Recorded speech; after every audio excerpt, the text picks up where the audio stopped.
kata-kata yang seakan-akan bijak tapi kalau dihayati hakikatan ternyata bijak, muncul gara-gara ia tidak paham mengenai takdir. Ia bertanya, untuk apa kita usaha kalau memang kita sudah ditakdirkan sukses misalnya? Itu kan berarti gak paham urusan takdir. Wong takdir itu bukan hanya hasil akhirnya saja. Takdir itu sejak awal.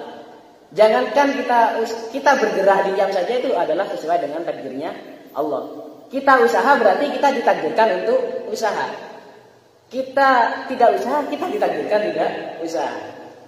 Ya begitu pun sukses enggaknya itu juga takdir. Semuanya ada takdir. Kalau berbicara takdir ya semacam itu. Kadang ada orang yang salah memahami takdir. Kebanyakan orang memahami takdir itu hanya hasil akhirnya saja. Biasanya kan ada kata-kata, intinya kita usaha saja, soal nanti belakangan itu urusannya Allah. Itu kan seakan-akan menyempitkan kudrat iradatnya Allah kepada belakangnya saja. Takdir hanya urusan belakangnya saja. Sedangkan ia usaha itu adalah juga takdir dari Allah. Dia usaha, dia tidak usaha itu juga takdir dari Allah. Jadi bukan hanya hasil akhir saja yang dari Allah. Ya kan tidak dianggap biasa kita mengatakan intinya kita usaha dulu. Setelah soal nanti hasilnya bagaimana itu terserah Allah. Kita usahanya itu juga takdirnya Allah. Itu juga takdir Allah. Makanya saya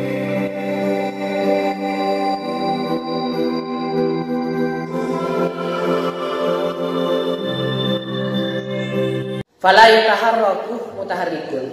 Fala yataharraku maka akuli mutaharrikun penapa barang si akuli. Wala yaskunu bantak mengenang sakinun penapa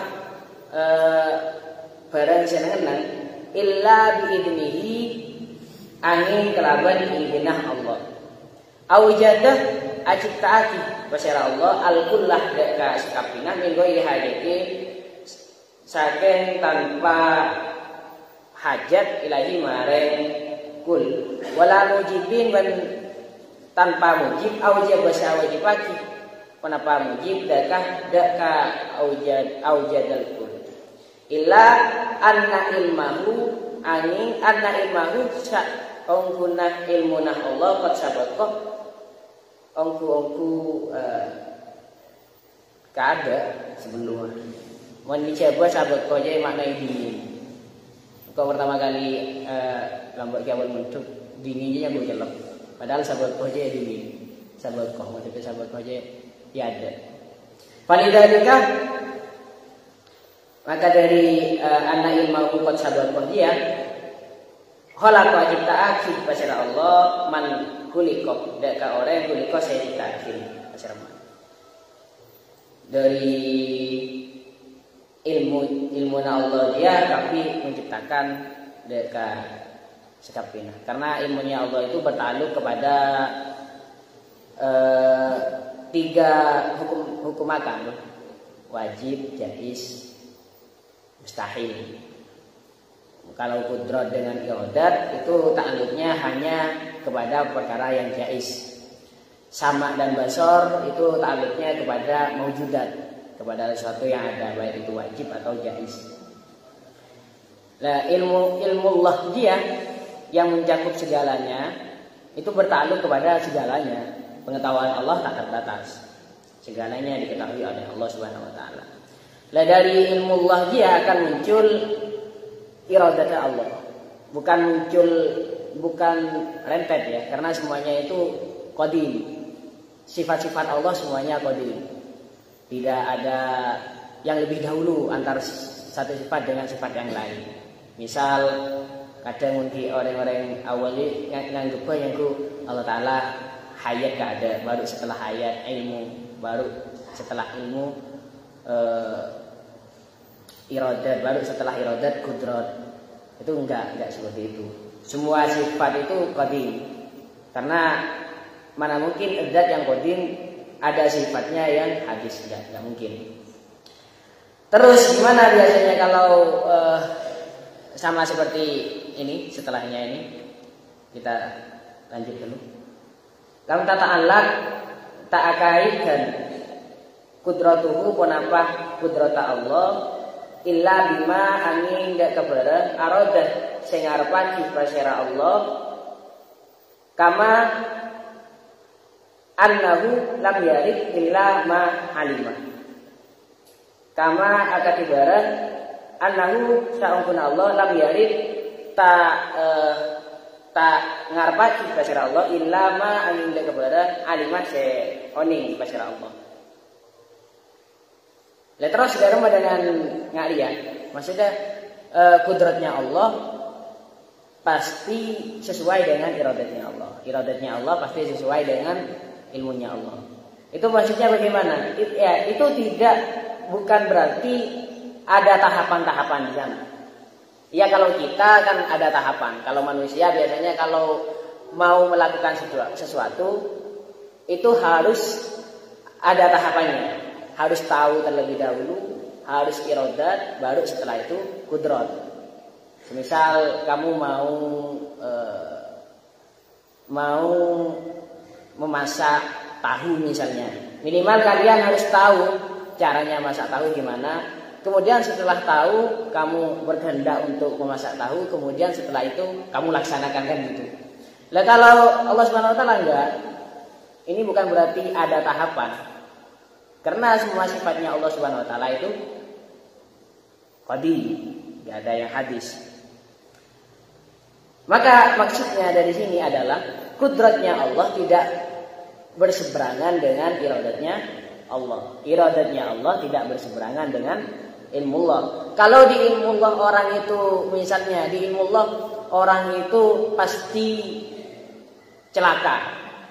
Maka iradat dengan kudratnya Allah juga mengarahnya ke sana. Iradatnya yang menghendaki orang itu celaka, kudratnya Allah menghendaki kudratnya Allah melaksanakan orang itu celaka. Dan kudrat itu kan bukan hanya ta'alluqnya kudrat kan bukan hanya tanjizi hadis, ada juga suluhi qadim. Itu menandakan bahwasanya kudrat itu tidak hadis tapi qadim. Kalau iradat itu kan suluhi qadim, tanjizi qadim. Itu kalau di ilmu kalamnya kan begitu. Kemudian si Mas Ari di sini kok make illa bima arada. Tidak berkaitan kecuali dengan yang dikehendaki. Karena memang ada yang masih berkeyakinan bahwasanya kudratnya Allah itu sesuai dengan amar perintah Allah. Itu sebagaimana biasanya kalau di ilmu kalam dicontohkan oleh ulama-ulama kita, dicontohkan dengan imannya Abu Jahal. Imannya Abu Jahal diperintah oleh Allah Subhanahu wa taala tapi tidak dikehendaki. Itu bukti bahwasanya kehendak Allah belum tentu sama dengan amarnya, dengan perintahnya. Bisa saja amrullah beda, amarnya Allah berbeda, tapi kehendaknya juga berbeda. Bisa saja begitu.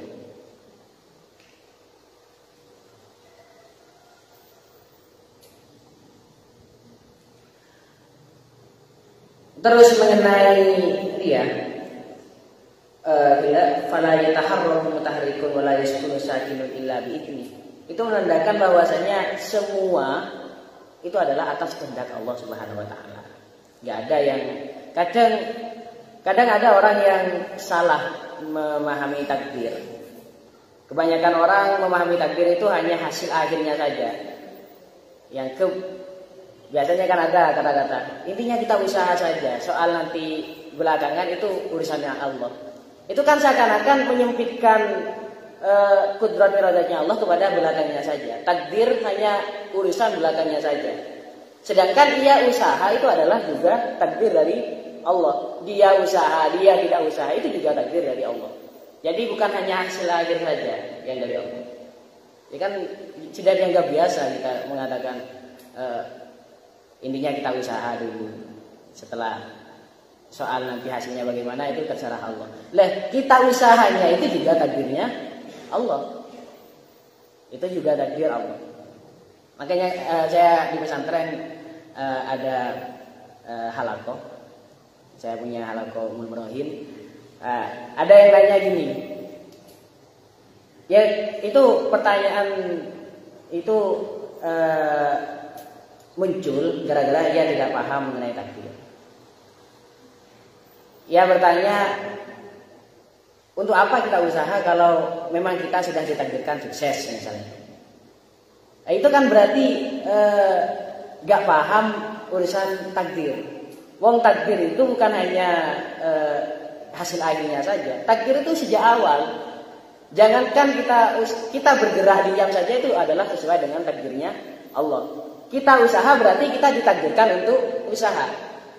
Kita tidak usaha, kita ditakdirkan tidak usaha. Ya begitu pun sukses enggaknya itu juga takdir. Semuanya ada takdir. Kalau berbicara takdir ya semacam itu. Yang benar. Ya kan banyak kata-kata yang seakan-akan bijak tapi kalau dihayati hakikatan ternyata bijak. Misalnya ya remote Quran ya sana. Mau tanya ki, apa pajir ya mak tombu? Ya gara-gara ocen. Coba sangga. Ya benih dia Allah, renjek yang pelantara. Itu kan kayak cek bijak, ngucap pelantara. Padahal kan bijak asli ngucap pelantara itu.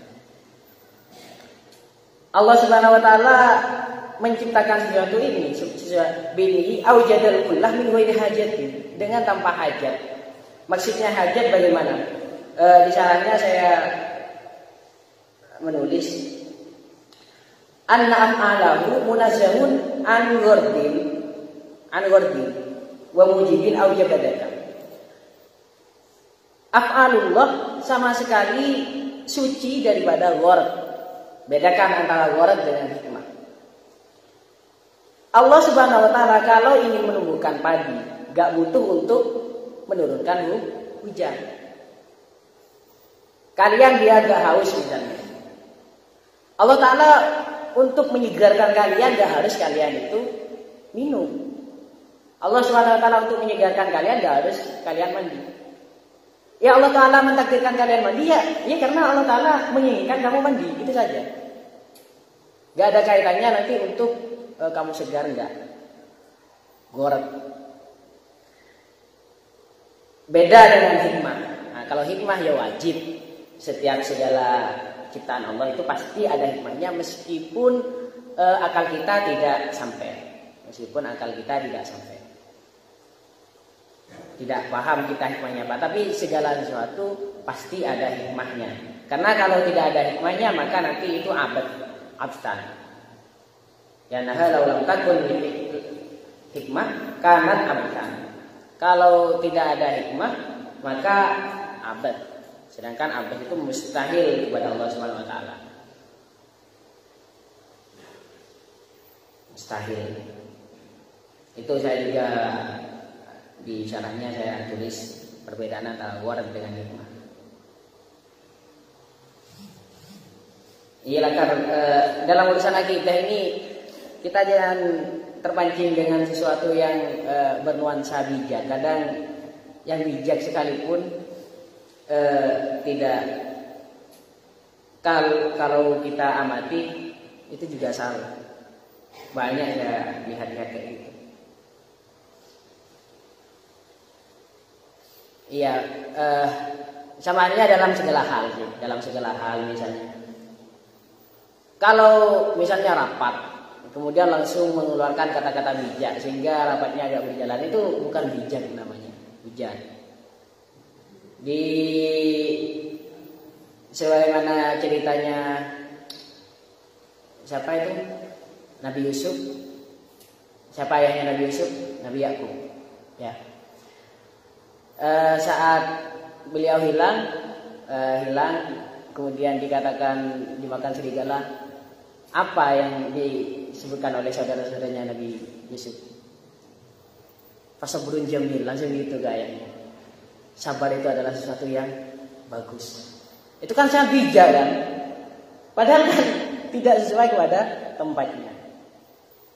Iya, sabar itu memang bagus, tapi kalau ini kan sebenarnya bukan dimakan serigala Nabi Yusuf itu. Kita memang diajarkan likulli maqalin maqamun kan begitu. Setiap kata-kata ada tempatnya. Setiap kata-kata ada tempatnya. Makanya kalau kita belajar balaghah setelah fasohah biasanya tentang balaghah balighah itu kan memang harus muqtadul hal. Sefasih apapun kalau tidak muqtadul hal ya tidak baligh.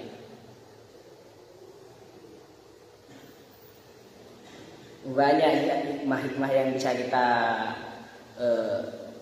dapat dari cerita-cerita misalnya Nabi Yusuf. Nabi Yusuf yang mimpi yang bagus, mimpi nikmat, yaitu mimpi bintang, bulan bersujud itu kan sesuatu yang bagus, sesuatu yang bagus. Kita juga diajarkan di sisi lain adalah tahaddus bin nikmat. Fahaddis kan gitu, kalau nikmat kita mendapat nikmat maka kita harus kita dianjurkan untuk menceritakan. Tetapi itu ada batas-batasannya. Buktinya Nabi Yusuf saat bermimpi sesuatu yang bagus, nikmat, oleh ayahnya disuruh jangan dikasih tahu kepada saudara-saudaranya. Biar kenapa? Biar tidak iri saudara-saudaranya.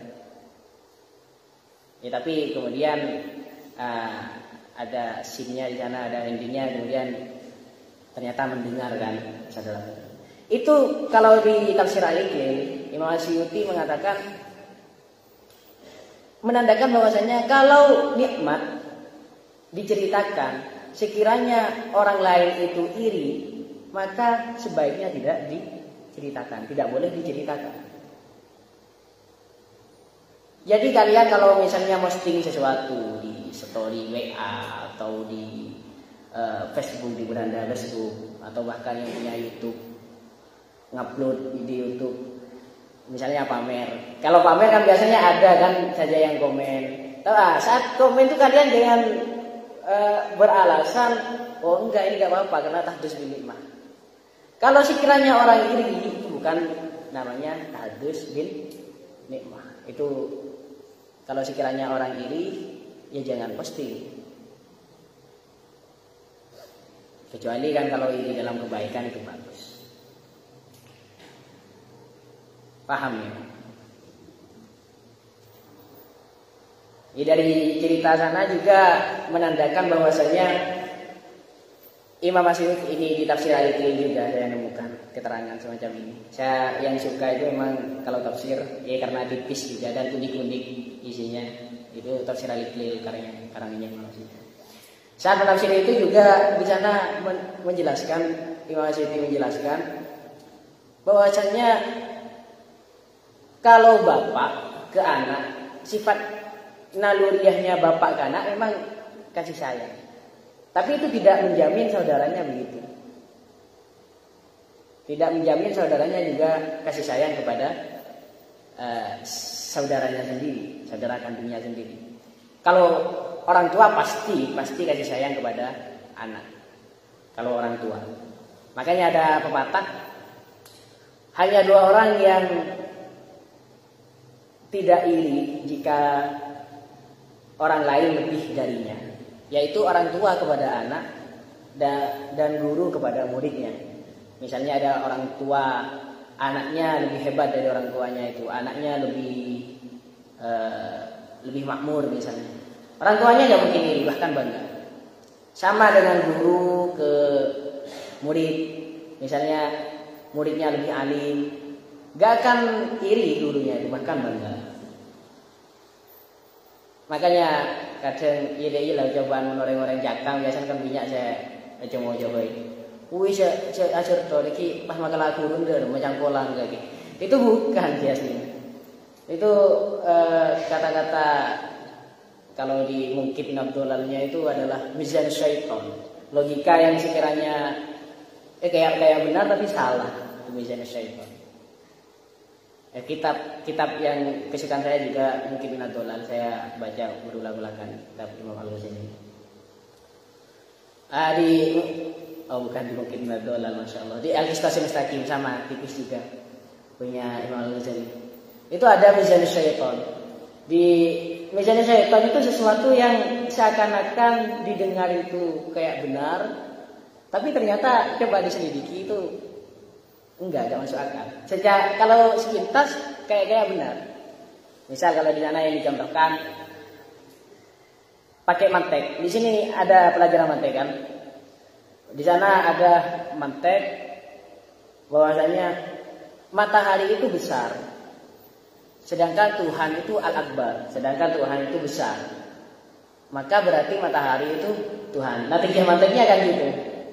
Natijah manteknya. Itu kan secara dasar kayak benar, tapi kalau dicermati lebih detail mana hat awsatnya kok gak cocok ini kan pas ketara bahwasanya itu gak cocok. Itu misalnya syaitan. Misalnya juga di Kisah Hakim dicontohkan benar itu satu. Benar itu satu. Maka berarti yang satu pasti benar.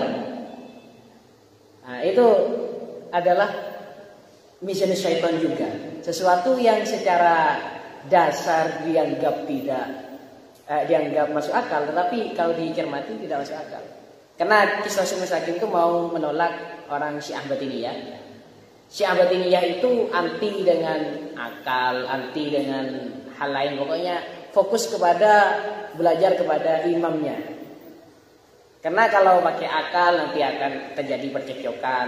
Sedangkan kebenaran itu hanya satu kan.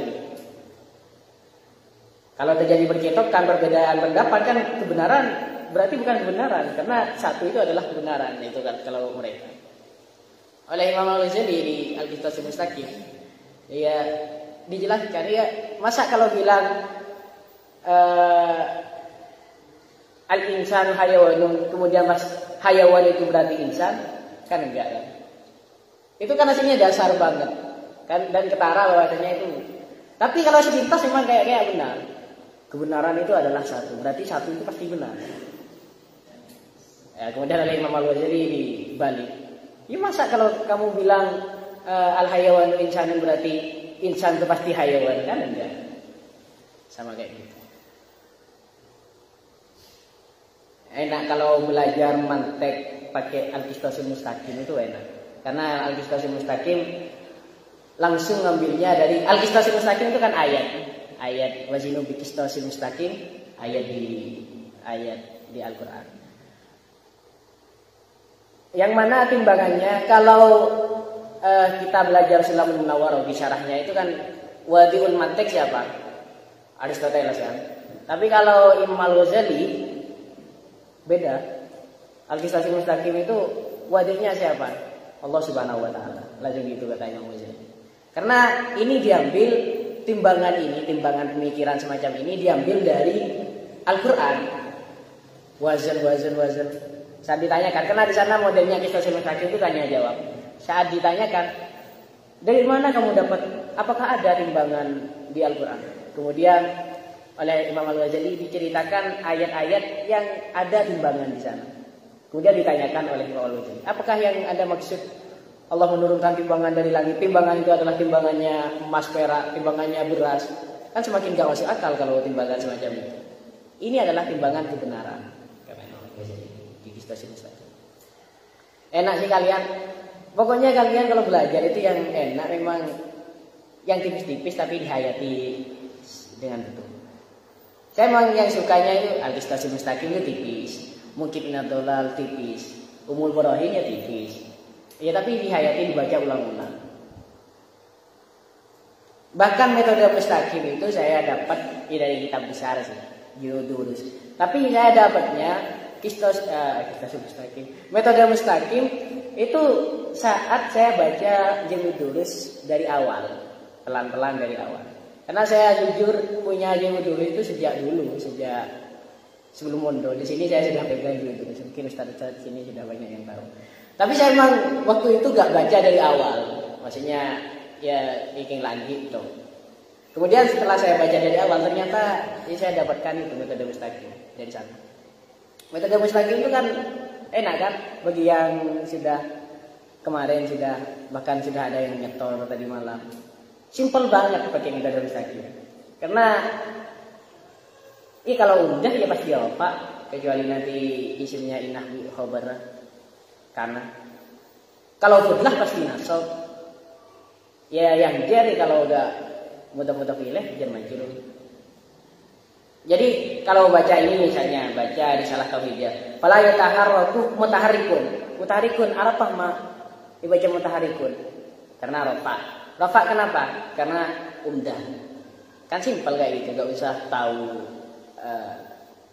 kedudukan-kedudukan yang banyak. Illa biidnihi au jadal kullah. Mai baca kullah apa? Fudlah. Nasab. Setiap fudlah pasti nasab. Tanpa tahu itu adalah apakah maf'ul bih, apa maf'ul mutlaq, apa itu hal atau enggak, tanpa harus tahu itu.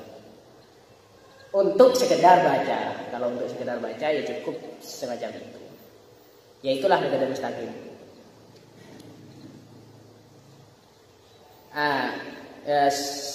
Sedikit info. Nanti metode mustaqim itu akan ada acaranya, akan ada wisudanya pada malam 13. Kalau Takdim Media itu miladnya malam 14. Jadi ada 2 acara nanti. Mustaqim, Takdim Media, beda. Mungkin sekian saja dari saya karena ada lebih separuh gila. Kurang berempat yang hatam jadinya bisa sih. Mungkin dari mulai nganggur bulan. Cukup sekian. Kurang lebihnya mohon maaf. Wallahu a'lam bishawab. Al-Fatihah.